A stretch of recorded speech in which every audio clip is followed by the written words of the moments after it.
Okay, so now let's have a look at the concept of primary keys. So primary key is basically a column that has to be 100% unique.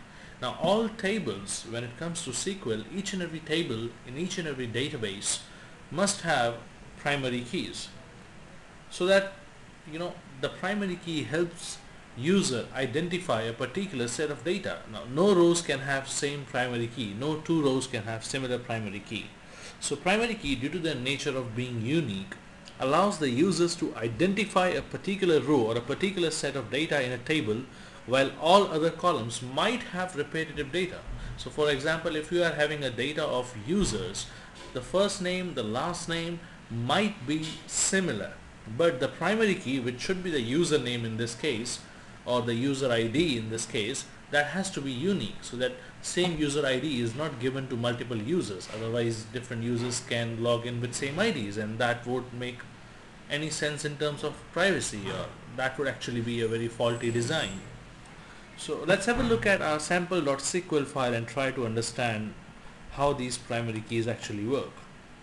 So once you have installed XAMPP XAMPP on your system, you can see the videos of how you install XAMPP along with this tutorial series. You need to go to, you should make sure you have XAMPP started.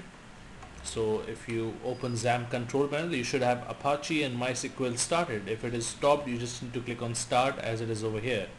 So these two things should be started. Once it is started, just go to localhost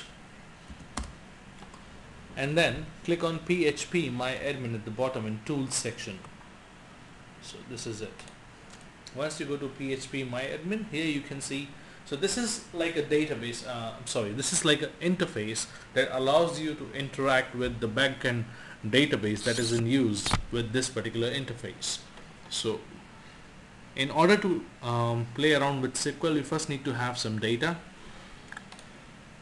Okay, so I can just give a database a name, say for example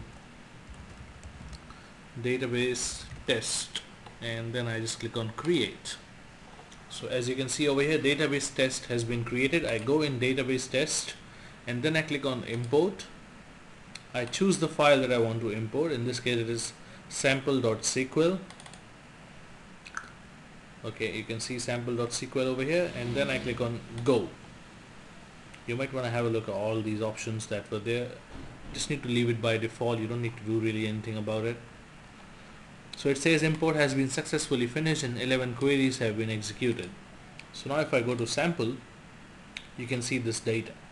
So over here I have created a sample data for this particular tutorial series, which this data has ID, name, address, city, zip, country and phone number. So zip, city, address, country, phone number, and even the first name, or even the first name and last name in total could be same, but ID has to be unique, as it is in this case. So in this case, ID is what the primary key column is. Now you can have different things. For example, YouTube might be having video ID column, which acts as a unique ID for each video. That is a unique set of characters, 11 characters that YouTube uses to identify each video. The same way you could have something different. So that is what primary keys is all about, and you need to make sure you have primary key column set up in your database before you go ahead and start importing data, because primary keys help you identify data inside your database. Thanks for watching and stay tuned for more.